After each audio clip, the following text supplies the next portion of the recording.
días, bienvenidos a todos los que nos acompañan el día de hoy, aquí físicamente, los que vienen llegando, los que nos están acompañando a través de nuestras redes sociales, invitándolos a los que por ahí todavía están en camino para que nos estén acompañando el día de hoy, un poco frío, pero aquí vamos a estar siempre presentes para aprender y para escuchar la palabra del Señor.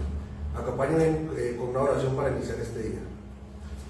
Señor Dios Padre Todopoderoso, te damos gracias por este día que nos has regalado para compartir, para aprender de tu palabra.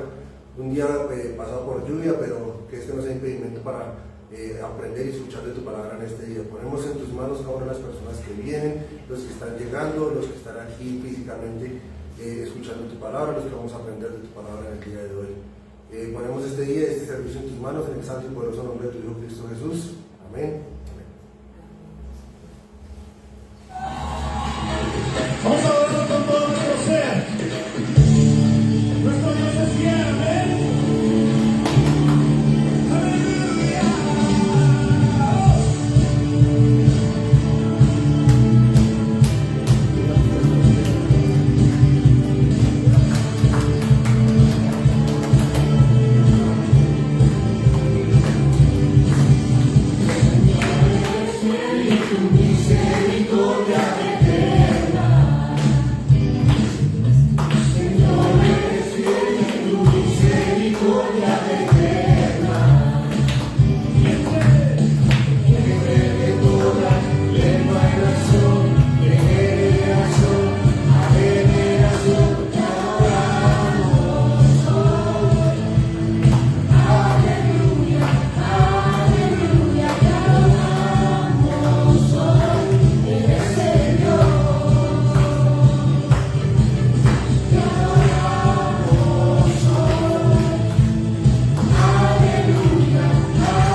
Padre bondadoso, me has dado paz, de tinieblas me sacaste, me trajiste a la luz, misericordia me mostraste en tiempos de aflicción.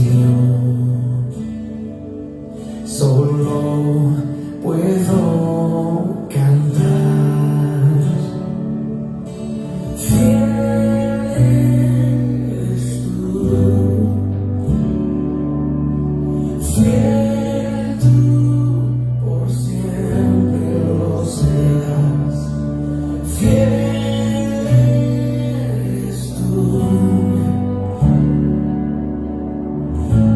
todas tus promesas son sí, amén. Todas tus promesas son sí, amén.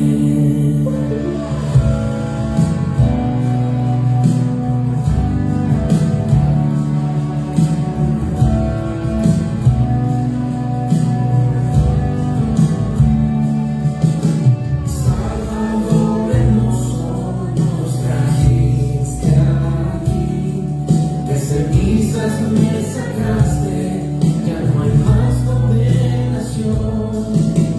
Redentor eterno, me has dado libertad.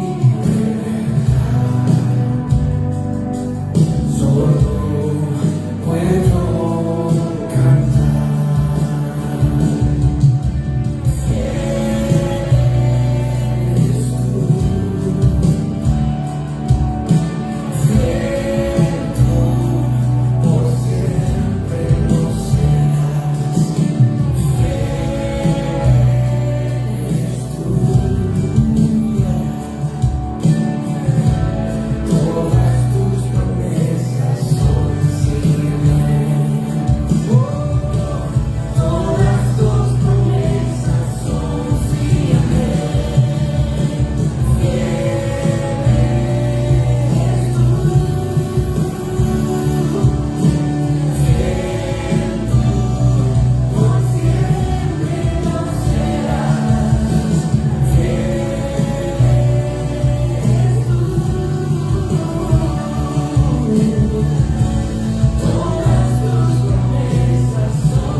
Descansaré en tus promesas, Dios, confiaré en que tú eres fiel. Descansaré en tus promesas, Dios, confiaré en que tú eres fiel. Descansaré. Promesas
están conectando, los que van llegando todavía, invitarlos a poner sus teléfonos en modo avión, los niños pueden subir a sus clases, vamos a disponernos a escuchar y aprender de la palabra el día de hoy.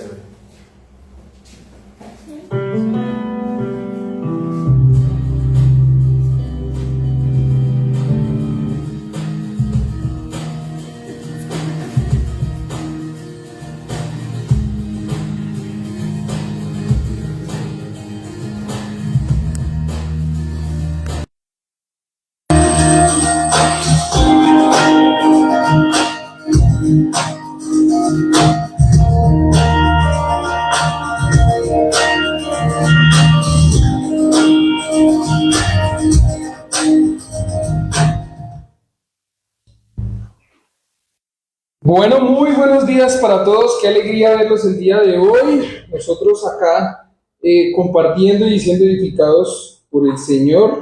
Les animo por favor para que alistemos nuestras Biblias y vamos a ir a 2 Corintios capítulo 1, versículos del 12 al 24, es en lo que vamos a estar el día de hoy.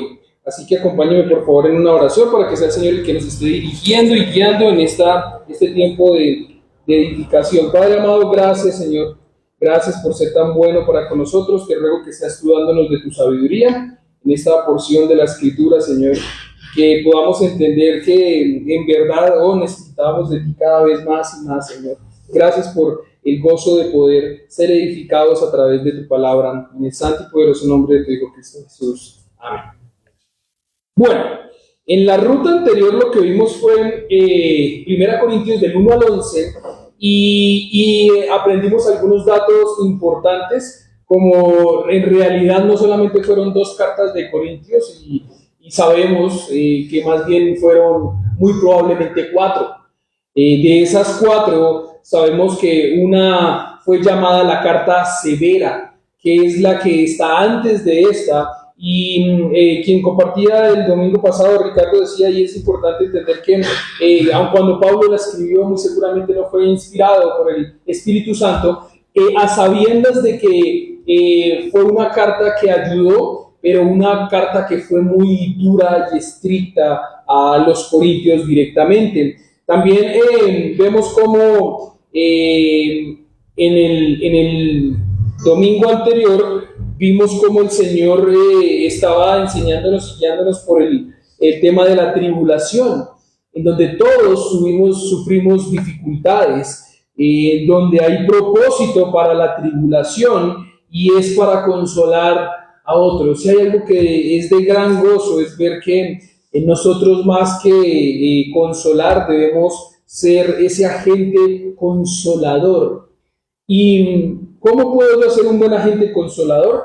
Pues la realidad es que si tú has pasado por una tribulación y dices, oh Dios, pero ¿por qué me pasa esto a mí? Podemos ver que el propósito grande es que tú estás pasando por esa tribulación, porque muy seguramente con el tiempo tú vas a ser quien consuele a alguien que esté pasando por esa misma tribulación o algo similar a esto.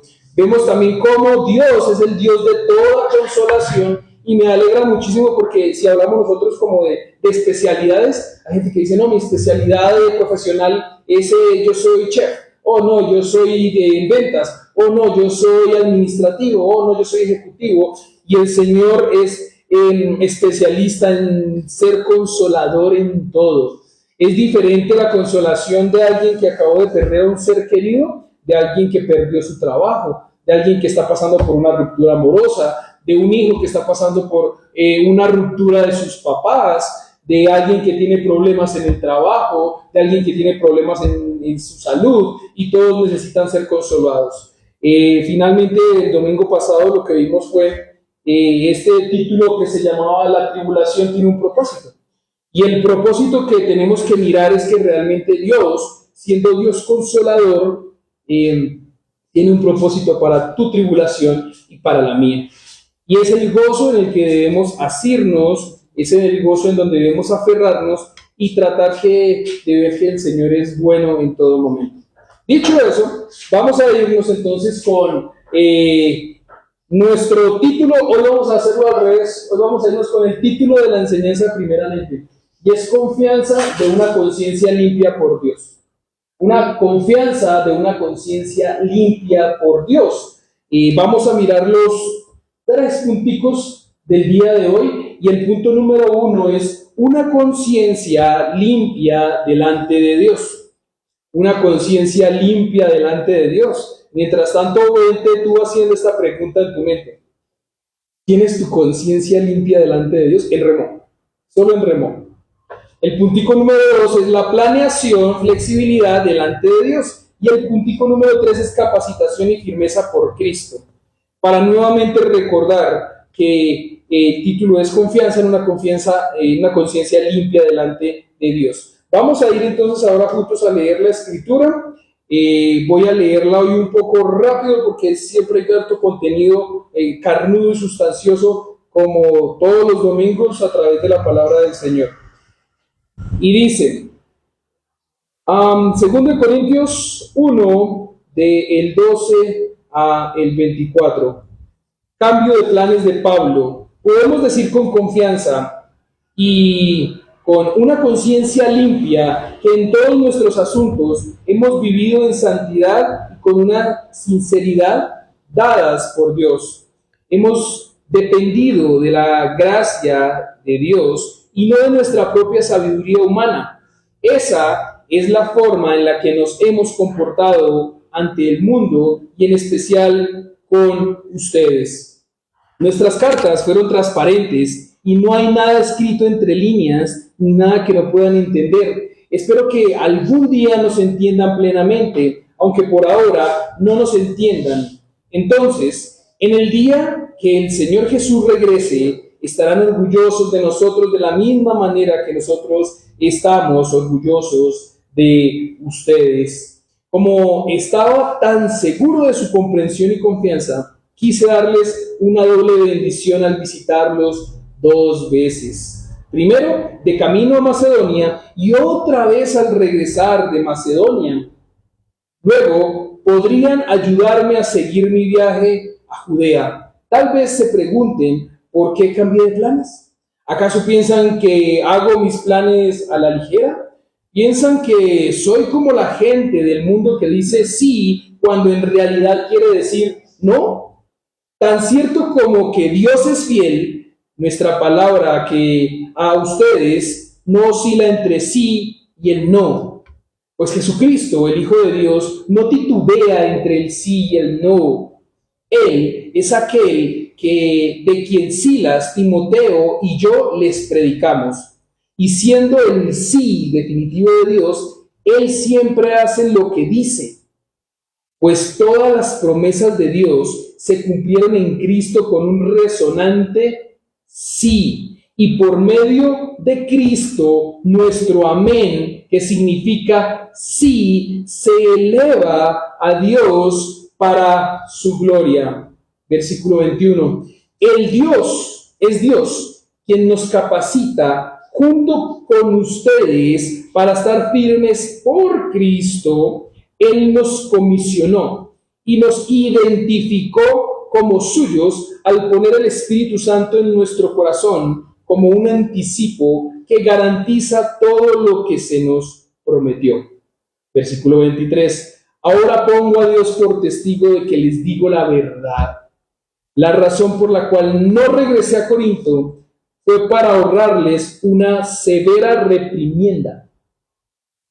Pero eso no significa que queramos dominarlos al decirles cómo poner en práctica su fe. Queremos trabajar junto con ustedes para que estén llenos de alegría, porque es por medio de su propia fe que se mantienen firmes.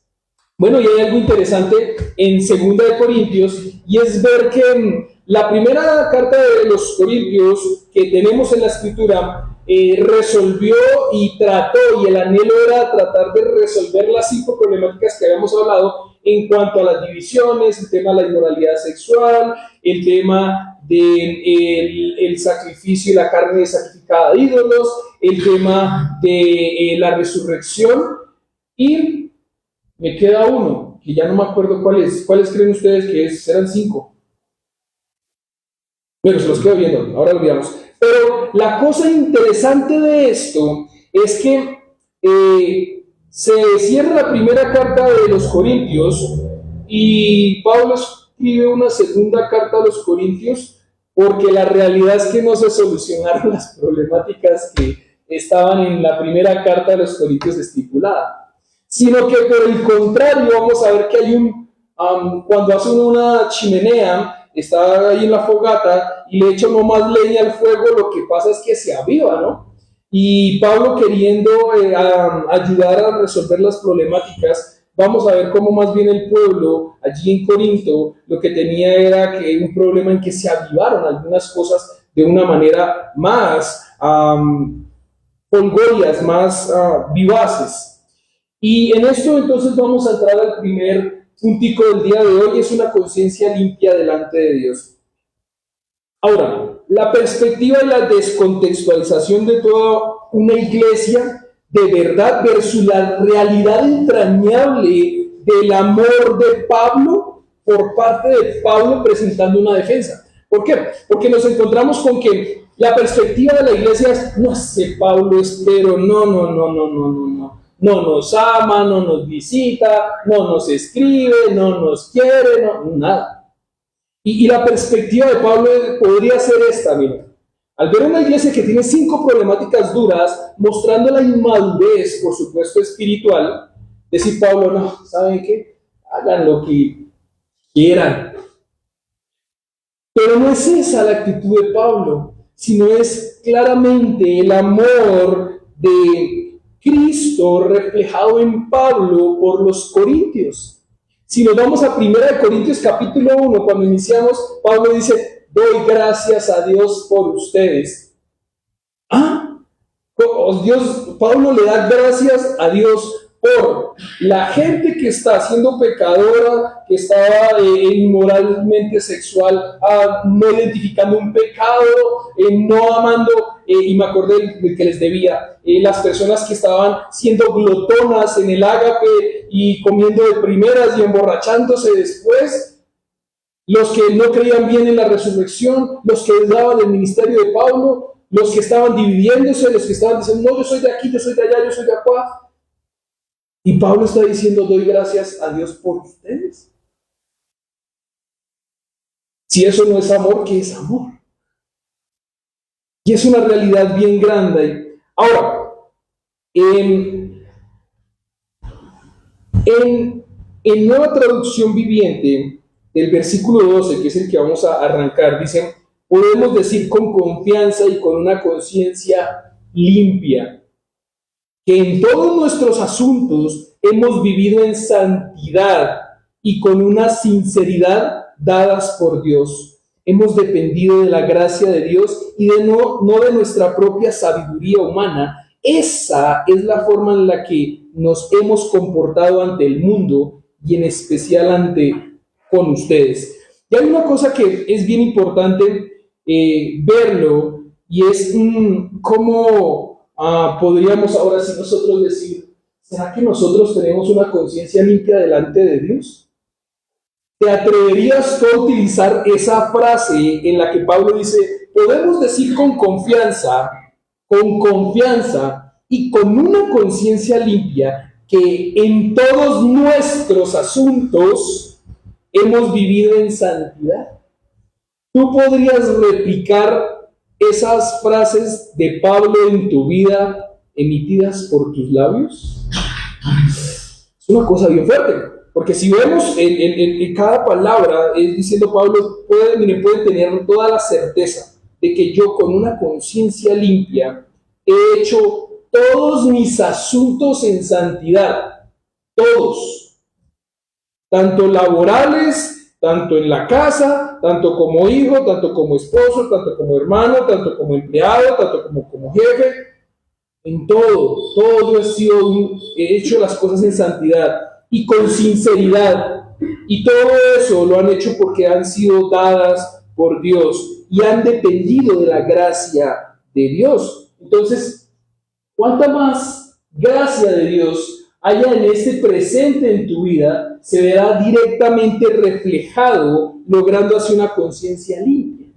O sea, cuanto más tengas de Dios presente en tu vida y de su gracia, vas a lograr tener cada vez más una conciencia limpia. La realidad de esto es que según Romanos 3, 9, 10 y 11, ¿quién es bueno? Nadie. Entonces, ¿quién puede tener una conciencia limpia? Nadie. Ahora, ¿podré yo tener una conciencia limpia? Sí. ¿Cómo? Viendo cómo la gracia de Dios entra en mí, me limpia la conciencia y puedo ser una nueva criatura. De modo que el que está en Cristo, nueva criatura es, las cosas viejas pasaron, he aquí todas son hechas nuevas. O sea, alguien que tuvo la conciencia sucia, ¿puede llegar a tener la conciencia limpia? Sí. ¿En quién? En Cristo. En Cristo. Hay un ejemplo que es muy chévere, me gustaría poder hacerlo alguna vez en el que sí, vamos a ver si se puede. Pero hay un vaso lleno de agua sucia. El vaso está sucio. Y al lado del vaso hay una tina grande transparente con una jarra grandísima de agua. Y cuando esa jarra de agua grande, transparente, empieza a verterse en el vaso, ¿saben qué empieza a pasar con el agua del vaso sucia? Se empieza a salir, a rebosarse toda la suciedad y llega un momento donde tanta agua limpia entrando en ese vaso saca toda la suciedad. ¡Wow!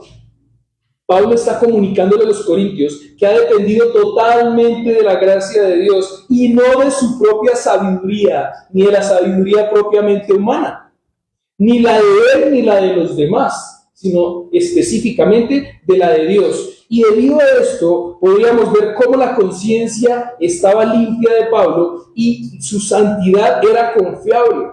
Eran limpios con su conciencia y vivían en santidad en su manera de vivir por la dependencia de la gracia de ellos hacia Dios.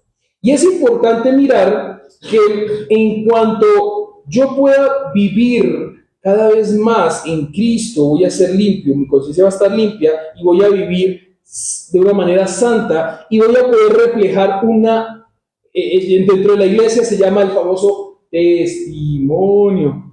Voy a poder tener un testimonio no perfecto porque aún soy un pecador, pero voy a poder sentir confiabilidad. Voy a poder decir, wow, tuve un problema, pero pedí perdón. No es perfecto. La persona que hace eso no es perfecta, pero sí tiene una conciencia limpia. Y la escritura dice que en cuanto dependa de mí, yo tengo que estar bien ¿con quién? Con todos. En cuanto dependa de mí, o sea, yo tengo que esforzarme para que mi conciencia esté limpia. Y eso no es fácil, por supuesto. Versículo 13.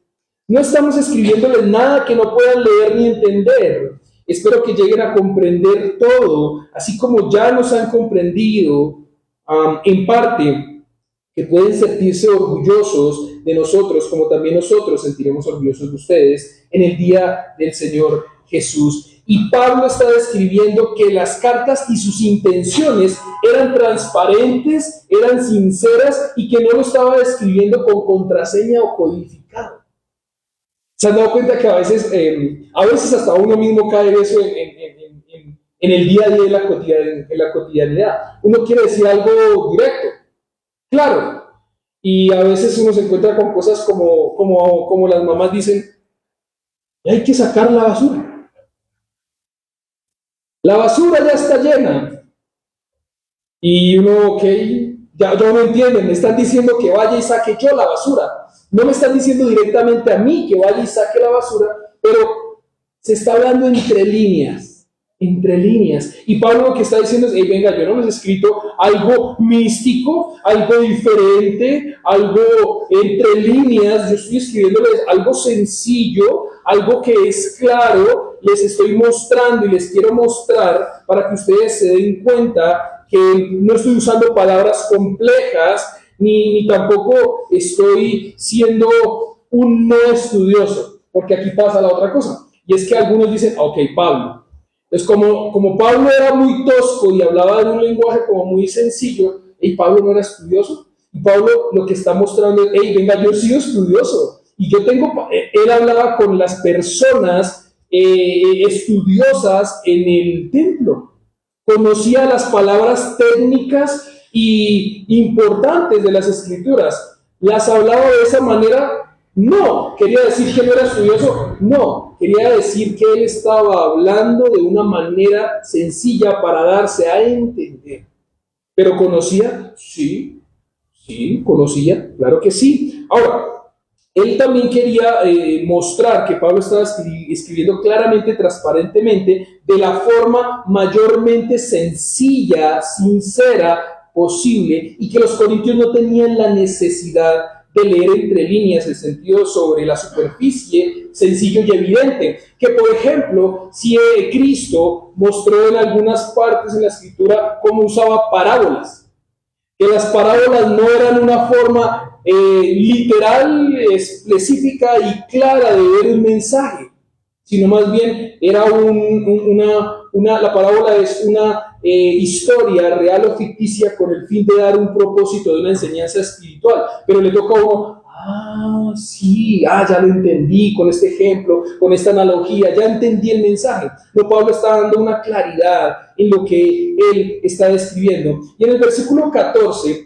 Pablo les está diciendo que aunque no lo entiendan en ese momento, en algún momento lo van a entender. Y eso otra vez escucha una frase como de papás. Cuando los papás le están diciendo a sus hijos, hey, venga, ustedes no están entendiendo y no van a entender el por qué les digo que hoy, sábado, llegando con festivo, no se van para ese viaje a tal lado. No van a ir. No. Y no me van a entender. Pero en el futuro, cuando tengan hijos, van a entender. Ahorita no me entienden. Y Pablo les está diciendo, hey, venga, en este momento ustedes no me van a entender, no me van a comprender, pero de alguna manera luego me van a entender. Y no les está mostrando esto de una manera irreverente, sino más bien está diciendo que debido a que el día en que Cristo regrese, no habrá confusión. Y cuando llegue el día de Cristo, y Cristo empieza a explicar o a hablar, ya entendí por qué era que estaba pasando lo que estaba pasando antes. Ya se han dado cuenta que a veces las lecciones de vida no se entienden a la de una. Uno vive algo, sufre algo, consecuencias a veces de las mismas decisiones de uno, de ese algo, y lo va a entender después. No lo entiende ahí misma. Lo entiende uno hasta después y uno dice, ya entendí. Esa es la cosa en la que Pablo se está tratando de desarrollar allí a los corintios. Vamos a ir al puntico número 2, y es la planeación y la flexibilidad delante de Dios. Ya hemos hablado del tema de planeación y sabemos que planear es malo. No, es diligente planear, ¿cierto? Pero tiene uno que tener en cuenta que una cosa es la planeación diligente y otra cosa es que se hace según lo que yo planeé y punto. Porque tenemos que ser flexibles a lo que Dios va haciendo en mi vida. ¿Sí? Yo debo ser diligente planeando, sí, pero también debo permitir que el Señor obre en mi vida. No puedo ser rígido, y lo decíamos domingos atrás, que cuando yo soy rígido en la planeación y Dios tiene un propósito para conmigo, pasa algo y es que Dios me quiebra. Dios parte lo que yo estoy diciendo que es así y punto. Y sufre el que no es flexible a Dios, teniendo en cuenta que tenemos que ser flexibles a alguien, sí, a Dios, no a la gente. ¿Sí? Teniendo en cuenta eso. Ahora, versículo 15. Confiando en esto, quise visitarlos primero a ustedes para que recibieran una doble bendición. Es decir, visitarlos de paso a Macedonia y verlos otra vez de regreso. O sea, Pablo quería 2 veces visitarles. ¿Se han dado cuenta que a veces uno va de afán y aquí uno dice, hola, visitas de médico, hola, ¿cómo está? ¿Qué más? Hasta luego, chao. Y fue a visitar médico, ¿no? Pero Pablo está diciendo, no, yo quería visitarlos, quedarme allí, luego ir hacia mi destino, regresar y volver a quedarme allí con ustedes. Entonces él está diciendo que la confianza, en esa confianza, tengan una certeza. Y es que el plan que Pablo tenía era visitarlos 2 veces, yendo hacia Macedonia y otra vez de regreso. Como tal, Pablo está mostrando una razón aquí, es que quería bendecirles 2 veces. Les quería compartir tiempo de calidad. compartir tiempo de calidad con los corintios, amándoles y tener comunión con ellos, no una, sino 2 veces en la estima y el afecto que tenía en ellos por Cristo. Así podrían ayudarme a seguir el viaje a Judea. Versículo 17. Al prometerme o al proponerme esto, ¿acaso lo hice a la ligera? ¿O es que hago mis planes según criterios meramente humanos? De manera que diga sí, sí y no, no al mismo tiempo. Y la nueva traducción viviente lo expresa de esta manera en segunda de Corintios, la carta de segunda de Corintios capítulo 1, versículo 17, dice: tal vez se pregunten, ¿por qué cambié de planes? ¿Acaso piensan que hago mis planes a la ligera? ¿Piensan que soy como la gente del mundo que dice sí cuando en realidad quiere decir no? ¿Se han dado cuenta que hay gente que dice, hey, ¿quieres salir? Sí. Y por dentro no quiero. O a veces sucede con que uno expresa algo y lo que recibe es la antítesis de lo que está diciendo verbalmente. A veces sucede hasta con algún problema que uno pueda tener con alguien. ¿Estás bien? Sí. Cuando por dentro está mal. ¿Estás mal? No. Y por dentro sí está mal. Eso es de boyacenses. ¿Y cómo está? Bien, ahí vamos. Y ahí vamos y está mal por dentro, está mal por dentro. Y cuando alguien me dice a mí, usted sabe que cada vez que alguien me dice, sí, ahí vamos, yo le digo, ahí vamos. ¿Cómo? Porque ahí vamos todos. Ahí vamos ¿para dónde? Es importante poder mirar que lo que Pablo está diciendo aquí es que el plan original de Pablo no se cumplió porque él viajó primero a Éfeso, a Troade, y no encontrando a Tito, pasó directamente a Macedonia, omitiendo ir por Corinto, dentro de su ruta de viaje, dentro de su plan ya estipulado. Pero muy posiblemente aquí pasa algo, y es que los adversarios de Pablo estaban diciendo, ya. Entonces Pablo dice que va a pasar por aquí no una, sino 2 veces, y no pasó ni una ni 2 veces.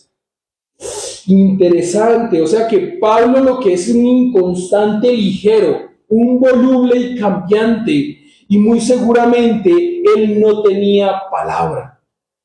Hoy en día sí que es bien difícil entender eso, ¿no? Yo me acuerdo que escuchando a mis abuelos, escuchando a mi papá, uno decía antes, y yo hice el negocio con el señor tal.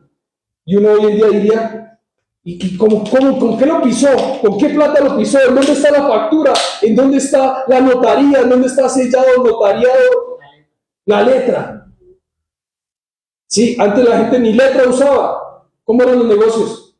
En palabra. Porque la palabra tenía un poder y valor. Hoy en día tú dices, hey, nos vemos mañana.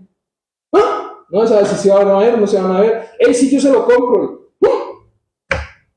Hey, no, venga, démelo y después se lo pago. Oye, alguien que le diga, venga, démelo y después se lo pago. ¿Usted cree que sí se lo va a pagar?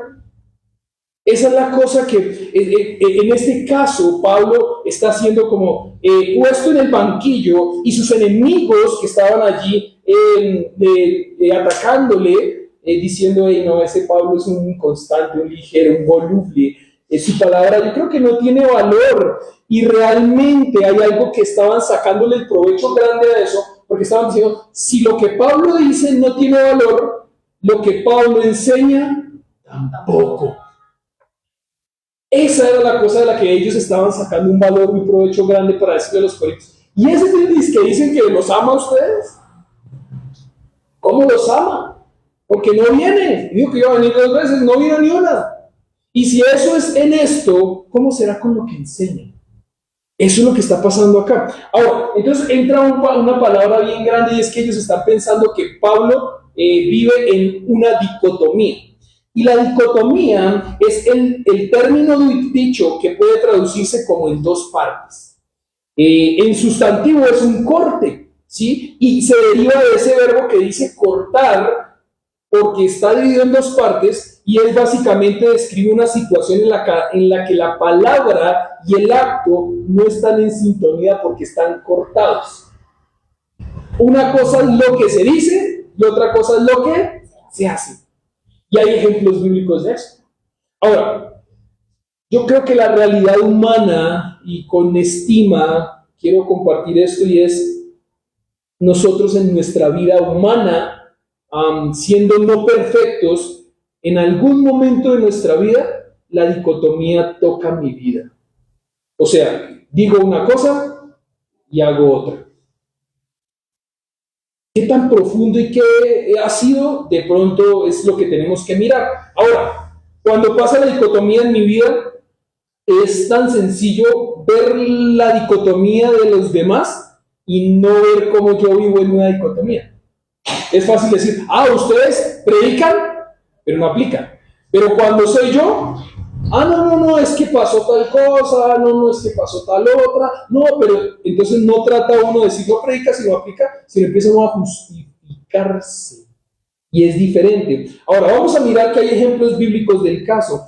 En Mateo capítulo 23, versículo 3, dice, por lo tanto, practiquen, y es Cristo el que está hablándole a la gente, por lo tanto, practiquen y obedezcan todo lo que les digan, pero no sigan su ejemplo.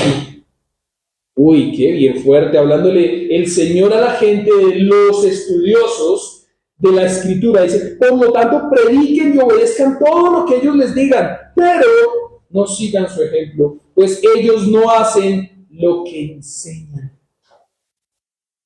Y esa es una parte bien difícil. Bien difícil uno decir honrado, pero llego 10 minutos tarde al trabajo.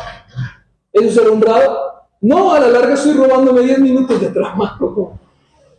Es duro, ¿no? Pero sí, a la larga sí, tiene sentido.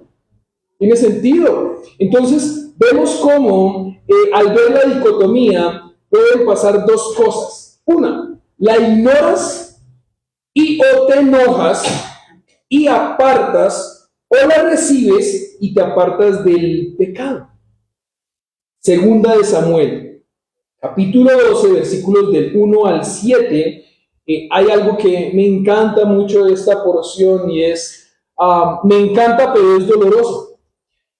David cae con Betsabé, ¿sí? Y al caer David con Betsabé, él tiene el concepto de qué es justo y qué es injusto. Pero en su propia vida, en ese momento, él estaba siendo un injusto, inclusive fue un asesino. Y dice en 2 Samuel 12, por lo tanto el Señor envió al profeta Natán. Y sabemos que mandó al profeta Natán para exhortar, confrontar, ¿a quién? A David. Entonces le dice a Natán, para que él confrontara a David, la siguiente historia. Y se lo cuenta, ¿se acuerdan con cómo? A través de una historia. Y dice, habían dos hombres en cierta ciudad. Uno era rico y el otro era pobre. El hombre rico poseía muchas ovejas y ganado en cantidad. El hombre pobre no tenía nada, solo una pequeña oveja que había comprado. Él crió esa ovejita, la cual creció junto con sus hijos. La ovejita comía del mismo plato del dueño y bebía del mismo vaso, y él la acunaba como a una hija. Cierto día llegó de visita a la casa el hombre rico, pero en lugar de matar un animal de su propio rebaño o el de su propia manada, tomó la ovejita del hombre pobre, la mató y la preparó para su invitado. Entonces David se puso furioso. Y es allí donde está David en Samuel. David se pone furioso. Y lo que David contesta es, tan cierto como el Señor vive, juro que cualquier hombre que haga semejante cosa merece la muerte. O sea, David se enchichó, diríamos nosotros, con esa historia. Y dice, terrible. Tan cierto como el Señor vive, que cualquier que haga eso merece la muerte. Ok. Debe reparar el daño dándole al hombre pobre 4 ovejas por lo que él le robó, por no haber tenido compasión. Y David está diciendo, el hombre que hace eso es un hombre incompasivo, un falta de compasión. Dirían los jóvenes, voy a usar una palabra un poco fuerte, mucha porquería, el que hace eso. ¿Ok? Y entonces Natán dice, tú eres ese hombre. Y es ahí donde ustedes se pueden imaginar David cómo puede quedar después de pasar de ese, que se muera. Y el que se muere debe ser yo. Entonces es una dicotomía. Entonces David confesó a Natán, he pecado contra el Señor. Esta es la razón por la que quizá el Señor dice que no hay nadie como el corazón de David. Porque David dice, y tal, ay, pero soy yo. Y en vez de empezar a justificarse, porque otro dice, ay, no, pero es que, no, yo me lo sabía con manzanas. O no, es que, ay, no, pero es que en este caso, imagínense que esto fue difícil para mí. Y hay gente que empieza a justificar a veces su pecado. David no hace eso en este momento, no lo ignora, sino que él dice, he pecado contra el Señor. He pecado contra el Señor. Y Natán respondió, sí, pero el Señor te ha perdonado y no morirás por este pecado. Ustedes se pueden imaginar si estas frases las trasladáramos al Edén. Y cuando Dios le hubiera dicho a Adán, ¿qué hiciste? Adán hubiera dicho, he pecado contra el Señor. No sabemos en dónde estaríamos, ¿no? Muy probablemente sería otra realidad. Pero en este caso sí pueden pasar 2 cosas. Una, o en la dicotomía que tú vives, porque David estaba viviendo una dicotomía. ¿Sí vemos cómo la estaba viviendo? Él se había robado la ovejita, se había llevado a la mujer de Urías. La había cogido para él, pero él tenía mujeres. Y fue y se quitó la única mujer que tenía Urías. Se la quita. Y después dice, escucha la historia, dice, ese se debe morir. Ok, ese eres tú. Ay, no puede ser. Entonces él no empieza a justificarse, sino que dice, he pecado contra el Señor. O sea, muestra un corazón que acaba de entender que está viviendo en una dicotomía y que necesita apartarse. ¿Podríamos decir que David quedó después de eso con la conciencia limpia? Podríamos decir que sí. ¿Las consecuencias se le quitaron? No. ¿Pero su conciencia fue limpia? Sí. Y ahí es donde podemos ver cómo el Señor es amorosamente justo. ¿Le amó? Sí. No murió por ese pecado. ¿Pero la consecuencia se le quitó? No. La justicia de Dios quedó allí también. Versículo 18, y volvemos a nuestra porción de la Escritura. Pero tan cierto como que Dios es fiel, el mensaje que les hemos dirigido no es sí. Y voy a pasarme a la otra traducción, que es la nueva traducción viviente, para poder, y ustedes van leyendo aquí la nueva versión internacional, y yo voy leyendo esta para que podamos sacarle más jugo a la Escritura. Tan cierto como que el Señor es fiel, nuestra palabra a ustedes no oscila entre sí y el no, pues Jesucristo, el Hijo de Dios, no titubea entre el sí y el no. No es aquel que dice, no es aquel de quien Silas, Timoteo y yo les predicamos, y siendo el sí definitivo de Dios, él siempre hace lo que dice. Ok. Y aquí empieza a haber una cosa también meramente humana, y es que uno titubea mucho. No sé si te has dado cuenta, tú titubeas mucho, yo titubeo mucho, en cosas sencillas, difíciles y críticas. ¿Vamos a almorzar a Paita? Sí. No, pero si llueve, no. No, pero ya escampó, sí. No, pero, sí, vamos. Y a veces así tan cierto como que esto es, a veces pasa que uno lo toma así hasta para la iglesia. Si llueve, no. No, pero, no llueve, sí, hoy. No, pero llegó la visita, no. No, pero, dormí ayer, no, sí, voy. Empieza uno a titubear, empieza uno a hacer como la gelatina. No se sabe si sólido o líquido o qué. ¿Sí? Y tan cierto que se está viendo, ahorita Pablo está diciendo, venga, yo no soy de, ay sí, pero no.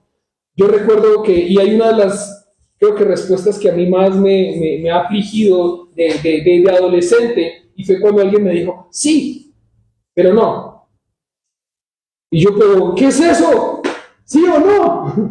¿Sí? Entonces uno sufre a veces en el titubeo, Y es importante que si uno está titubeando, tenga la certeza de que es bueno uno quedarse quietico y tratar de tomar una decisión no en el titubeo, sino en algo de firmeza. Pablo lo que está diciendo es aquí, y es el titubeo no está allí, porque pues Jesucristo, el Hijo de Dios, no titubea. Él no dice, ustedes se pueden imaginar a Cristo cuando decide bajarse del trono, venir a hacerse carne, encarnarse, morir por nosotros, decir, no, sí, yo voy a morir por la humanidad. No, mejor no muero por la humanidad. No, mejor sí muero por la humanidad. No, mejor no muero por la humanidad. Y ver eso es simplemente la reacción de Kiko en el Chavo del 8, cuando empieza el Chavo, sí, no, ya, cállate, que me desespera, ya, ¿sí o no? ¿Sí? Ahora, esto en Cristo no titubea en el sí y en el no. Él es aquel de quien Silas, Timoteo y yo predicamos diciendo esto, y siendo el sí definitivo de Dios. El sí de Dios es definitivo, Él no se arrepiente.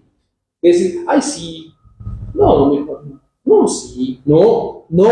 Él siempre hace lo que Él dice. Su sí es sí y su no es no. Pero no es ese no y punto sin argumentos, sino es ese sí por razones amorosas, justas, y ese no por razones amorosas y justas. Versículo 18. Muy seguramente los adversarios, los falsos maestros que estaban allí en Corinto, podían poner en tela de juicio que nuevamente, recordamos que decían, ay, si los planes de Pablo, que eso fue lo que comunicó en sus planes y no los cumplió, pues muy seguramente lo que le estaban diciendo es tampoco la doctrina de la que él habla es digna de confianza. Son así como lo que acabo de decir con los planes, es así su doctrina. Y no es esa la realidad. En el versículo 19, Pablo demuestra su firmeza a través de Cristo, diciendo Cristo no titubea, y yo tampoco, porque estoy hablando lo que Él me ha dado, lo que emana de Él. No era esa sensación del sí y el no, en el qué dirán, o déjenme lo pienso, y sí, pero no, y luego muestro algo y definitivamente no, sino el sí de Él y lo que Él hacía, lo hacía en la firmeza de Cristo. Ahora, el argumento de Pablo podría ser usado por un hipócrita, pero ningún adversario o persona que se oponía a su opinión podría jamás haberlo inventado, debido a que, ¿cómo podría Pablo predicar a un Dios fiel y ser él mismo infiel a su propia palabra? Lo que Pablo estaba diciendo era, ustedes son el testimonio real de lo que yo he hecho porque Cristo me ha mandado y enviado. Ustedes son la evidencia. ¿Puede algún hipócrita inventarlo y decir, no, es que Pablo, sí, pero la evidencia está ahí, y es que hay una iglesia, hay un grupo de personas que está siendo amada por Pablo, y Pablo está diciendo, ok, ¿alguien puede pensar que soy hipócrita? Sí, la realidad de eso es que es así. No. Wow, si pudiera existir la posibilidad de que eso sucediera, el sí y no, pues la cosa es el conocer a Pablo, y la gente conocía a Pablo, sabía cómo hablaba Pablo, solamente con ese conjunto de variables no sería posible esa posibilidad, ya que Pablo vivió entre ellos, compartió con ellos, ¿sí? Y lo podemos ver en Hechos, porque si nos vamos para atrás a Hechos es en donde narra cómo Pablo va allí a Corinto y establece la iglesia de Corinto. Estamos hablando ya de Corintios, en donde Pablo sí estableció la iglesia de Corintios, se fue, pero después empiezan los problemas, los chicharrones, diríamos nosotros, ¿no? Y en ese entonces, pues WhatsApp no había, Telegram no había, Facebook no habían videollamadas, y lo que él hacía era comunicarse a través de las cartas. Versículo 20. Pues todas las promesas de Dios se cumplieron en Cristo con un resonante sí. Y por medio de Cristo, nuestro amén, que significa sí, se eleva a Dios para su gloria. Y entonces aquí hay algo bien interesante, y es que el no errar a las promesas de Dios solo podía provenir si dichas promesas estaban en Cristo. O sea, una promesa no va a fallar si proviene ¿de quién? De Cristo. Una promesa muy probablemente va a fallar si proviene del solo hombre.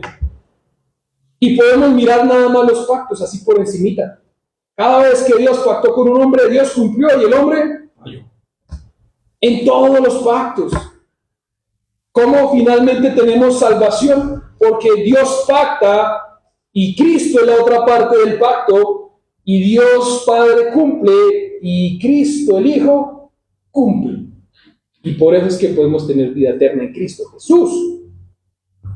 Este hombre, Paul Warner, dijo: Cristo es el sí, pero el amén es de la iglesia. ¿Ok? ¿Cómo? Dice el versículo: pues todas las promesas de Dios se cumplieron en Cristo con un resonante sí, no tenemos duda de eso. Y por medio de Cristo, nuestro amén, y acá vamos entonces a explicar algo que ya lo hemos dicho. Y ahora, aquí a veces hasta ya se vuelve el temor de decir amén. ¿Sí? Y es que el amén significa sí, estoy de acuerdo. ¿Sí? Por eso hay que tener cuidado con decir amén. ¿Sí? Y mucha gente para todo es amén, amén, amén, amén, amén, pero no saben que están diciendo sí, yo estoy de acuerdo con eso. Cuando yo estoy de acuerdo con eso, se eleva a Dios para su gloria el sí, yo estoy de acuerdo. Y es a eso lo que Dios dice sí a las promesas que nos ha hecho a nosotros, pero lo dice en Cristo, y es ahí cuando la iglesia recibe sus promesas en Cristo, y la iglesia debería confiadamente y con la certeza decir amén. O sea, ¿decir amén es malo? No, decir amén tampoco es malo. La cosa es que yo tengo que entender el amén. Y entender que el amén, si proviene de una promesa de Cristo y no de un meramente humano, es ahí donde yo debo decir amén. Amén. ¿Sí? Esa es la parte importante de ese tema de el amén. Dicho eso, vamos a pasar ahora a nuestro último punto. Y me traje un parrafito de una canción.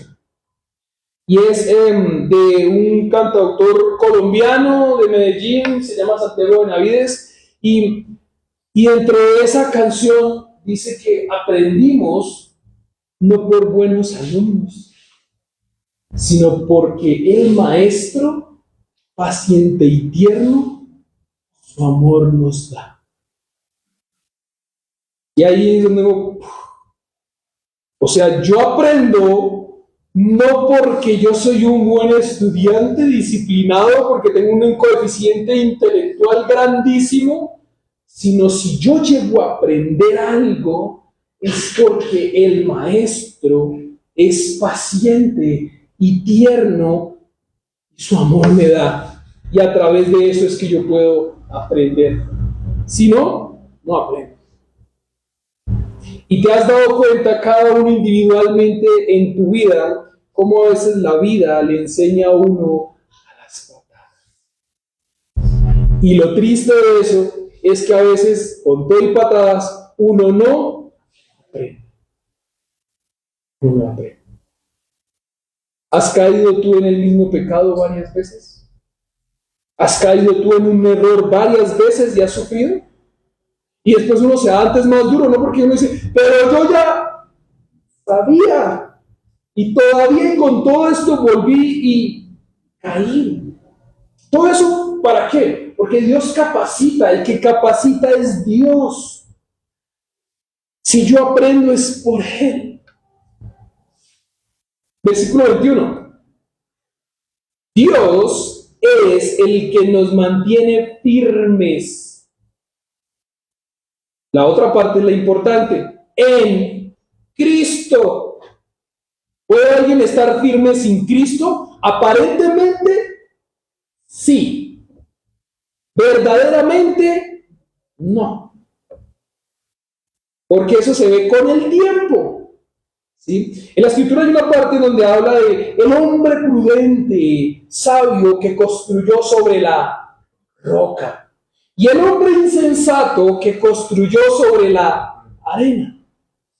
Entonces es bien importante entender que si nosotros somos firmes es porque estamos en Cristo. ¿Quieres ser firme? Permanece en Cristo. En Cristo. Lo digo con la sensibilidad del caso, y es porque a veces, estando de esa parte, viendo esta parte, cuando las personas ven al que emite el mensaje y depositan su firmeza en el hombre, y el hombre llega a fallar, ¿qué le pasa a su firmeza? Se derrumba. Y termina uno diciendo, no tenía yo firmeza en Cristo, sino en un hombre. O sea, no estaba yo en la roca, sino estaba yo en la arena. Vino el problema, viene la lluvia, viene el río, viene la inundación. La roca, ¿qué pasa con la roca? Permanece firme. ¿Y la arena? Y se marchó. Y a su barco le llamó libertad. Si se dan cuenta de la importancia de estar firmes en Cristo, entonces es Dios quien nos capacita junto con ustedes, dice la Nueva Traducción Viviente, para estar firmes por Cristo. Y Pablo lo que está diciendo acá es, hey, venga, si ustedes piensan que yo vengo a capacitarlos a ustedes, no, miren, es Dios quien nos, ¿sí? No es los capacita, sino nos capacita junto con ustedes. O sea, no somos harina de otro costal, somos todos un mismo cuerpo para estar firmes por Cristo. Alguien que estimo mucho y es de mi familia, una vez yo le decía, Señor, Dios lo bendiga. Y me ha encantado porque he visto cómo Dios va haciendo cosas en su vida. Y él ahora dice, Dios nos bendiga. Y me gusta más ese. Porque cuando yo digo, Dios les bendiga, es la bendición la necesitan. Yo no. Y como yo no, si yo también soy de carne y hueso. Dios nos bendiga es diferente. Dios nos capacita es diferente. Dios nos mantenga firmes es diferente. Por Cristo y en Cristo. Necesitas y necesito yo que el Señor me capacite y nos capacite. Y que estés tú y yo firme en Cristo. Él nos comisionó y nos identificó como suyos al poner al Espíritu Santo en nuestro corazón como un anticipo que garantiza todo lo que Él nos prometió. Y entonces, si vemos bien, ahora entendemos un poquito más esto. Si aprendimos, no es por lo buenos que somos, porque Romanos otra vez 3, 9, 10 y dice, ¿quién es bueno? Nadie. Más bien, si aprendimos es porque el Maestro es bien paciente y tierno. Y de verdad que su amor nos da. Aun cuando Dios mirando desde allá diciendo, otra vez la va a embarrar en lo mismo. 30 años, 35, 40, 50, 60 y va a embarrarla en lo mismo. Ay, no, yo veo que la va a embarrar en lo mismo. Ay, pero yo lo amo y soy paciente y tierno con él. Y espero que esta vez de en verdad sí aprenda. Es Dios quien nos capacita. Es Dios quien nos capacita. Ay, bueno, se me fue. Es Dios quien nos capacita, y si aprendemos no es por lo bueno que aprendimos, ni por lo buenos entendidos que somos. Ahora, si hay algo importante, y es mirar ahora que ahí en este versículo está diciendo, y nos identificó como suyos.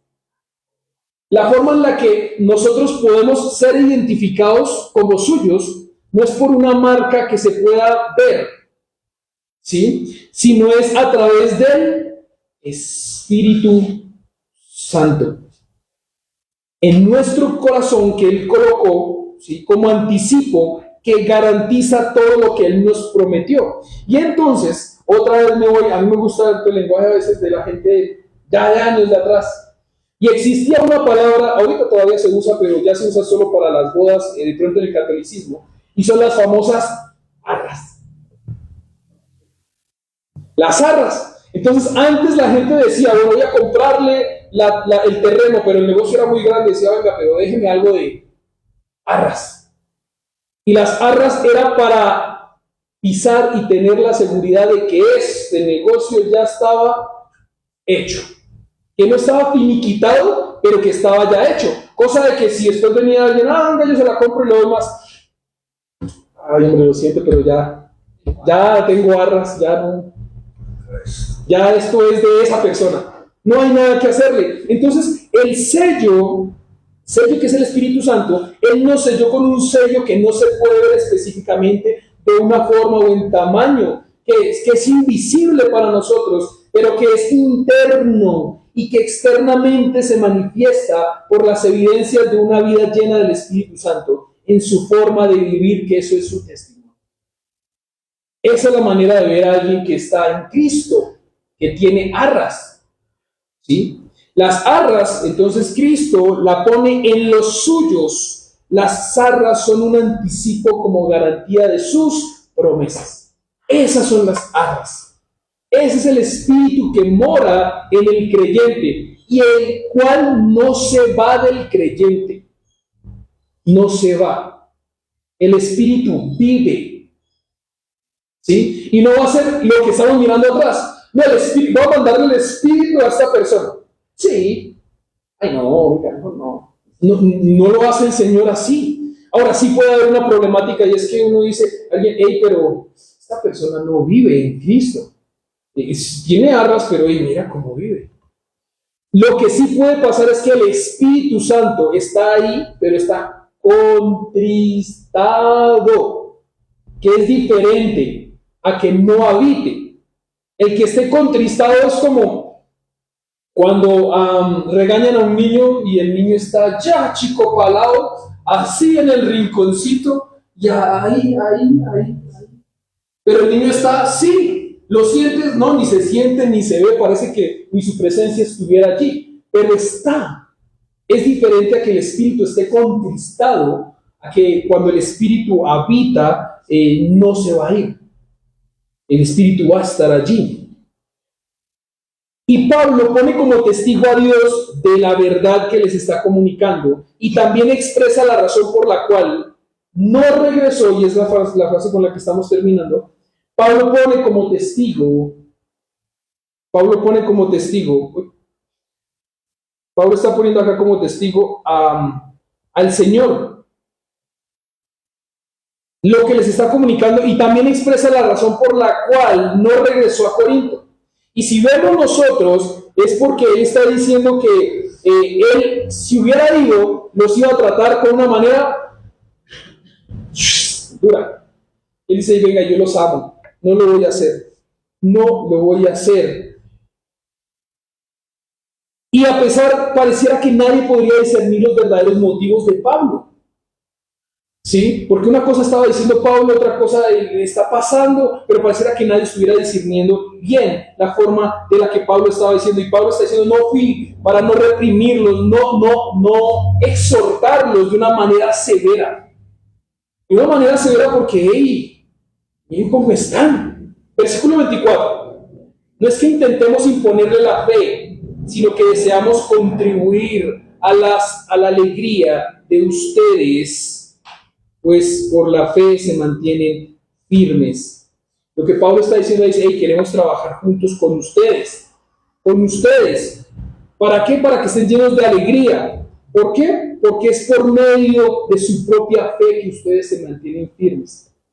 Y esa es una de las fallas grandes. ¿Estás firme? Es una buena pregunta. Sí. ¿Por qué? Porque estoy agarrado de la propia fe que el Señor me ha dado en Cristo Jesús. Bueno, entonces está firme. ¿Estás firme? Sí. ¿Por qué? Porque yo veo que alguien enseña y me gusta lo que él escucha. Lo que escucho de él. ¿Estará firme? No necesariamente en Cristo. Puede estar firme en un hombre, en un argumento sólido, verbal. Hay gente que tiene una oratoria tremenda para decir, oiga, ese argumento es sólido. Sí. Pero ¿es lo que Cristo enseña? No necesariamente. Esa es la cosa que hay que mirar. Y Pablo no quería que nadie pensara que él actuaba como un dictador diciéndoles, y aquí se vive la fe así. No, sino cada quien es firme en su propia fe en Cristo. Y también él quería decir, dense cuenta que yo no soy el dictador que viene y dice, acá hagan lo que ustedes, no, sino por el contrario, venga, trabajemos juntos. Porque finalmente ustedes crecen en fe.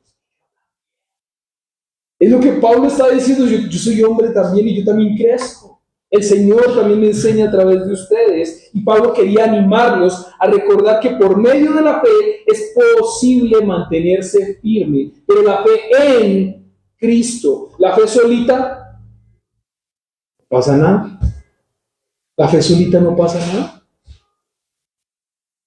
¿Sí? ¿Hay alguien que puede tener una fe grandísima? Sí. Y la puede tener mal depositada. En lo que no es. Yo puedo tener fe en que el próximo presidente de Colombia es el que va a darnos la paz. Vayamos a ver qué pasa de aquí hasta allá.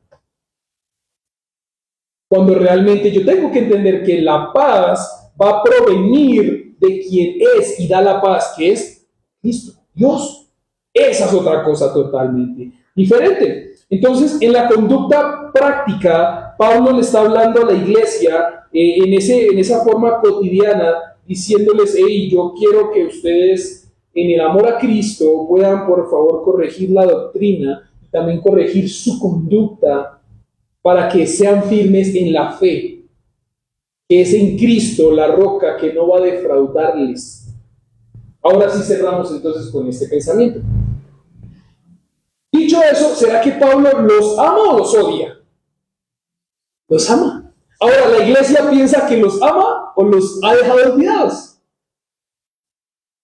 ¿Los ha dejado olvidados? No, pues ese tal Pablo, esa es la cosa que pasa a veces. Y entonces, ¿cuánto amor de Pablo hacia Cristo se reflejaba en el trato de Pablo a los corintios? Aun cuando lo atacaban y dudaban de él, del por qué hacía lo que hacía, con todo eso Pablo intencionalmente se esforzaba por comunicarles el amor que les tenía, dándole un énfasis en su amor por Cristo en el servicio a ellos.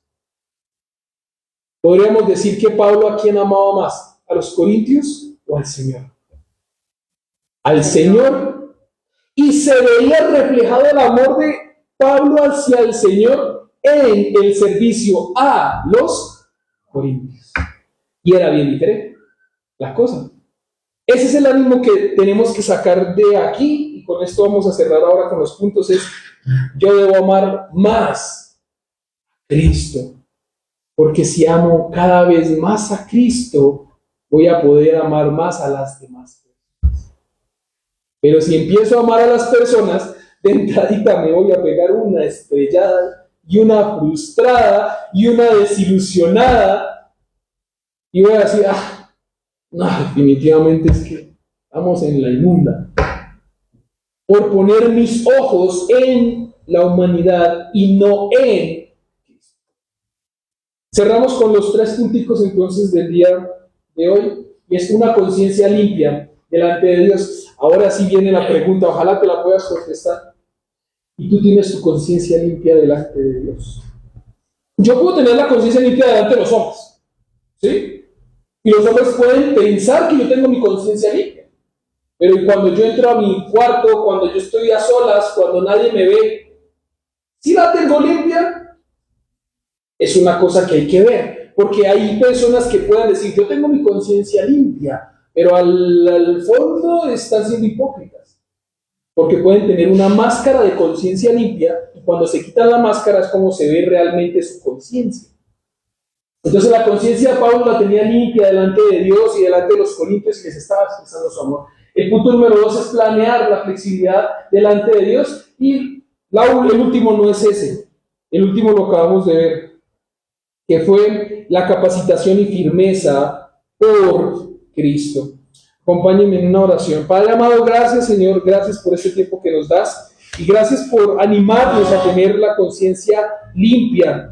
Gracias, Señor, porque a través de tu palabra, Señor, podemos entender que si hay algo que es importante, es ver cómo tú tus promesas son sí. Y cuando las identificamos confiadamente podemos decir amén. Pero ayúdanos, Señor, a poder discernir, a poder entender. Y te damos gracias porque si aprendemos es porque tú eres fiel y amoroso para con nosotros. En Cristo Jesús. Amén. Les animo por favor para que nos pongamos en pie y cerremos con la última alabanza del día de hoy.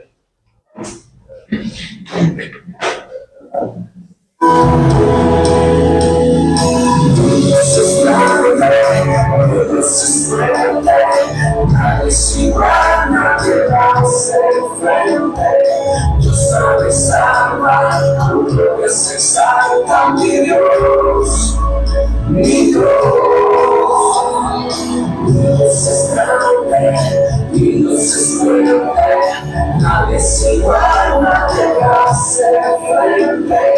Dios sabe salvar, gloria es su santa, mi Dios, mi Dios.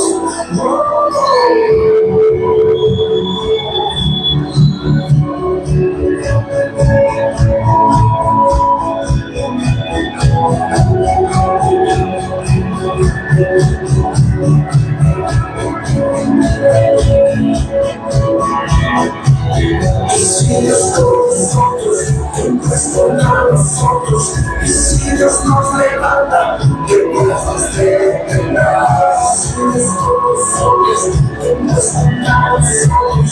Y si Dios nos levanta, ¿quién pues nos detendrá?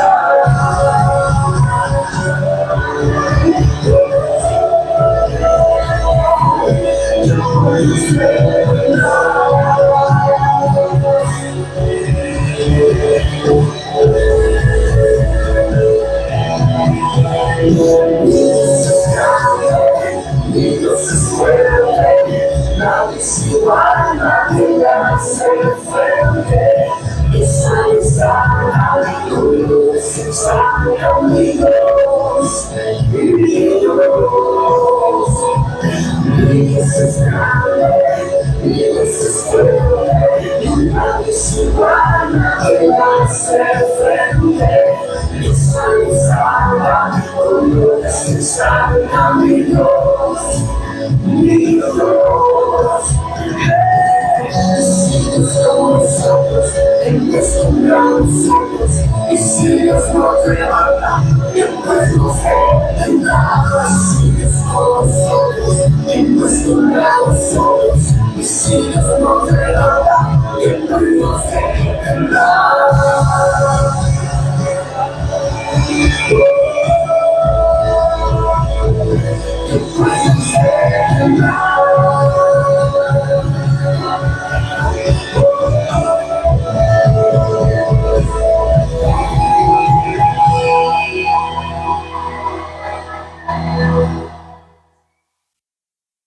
Muchas gracias, los invitamos a tomar asiento, nos despedimos de los que nos acompañan a través de nuestra transmisión, a través de redes sociales.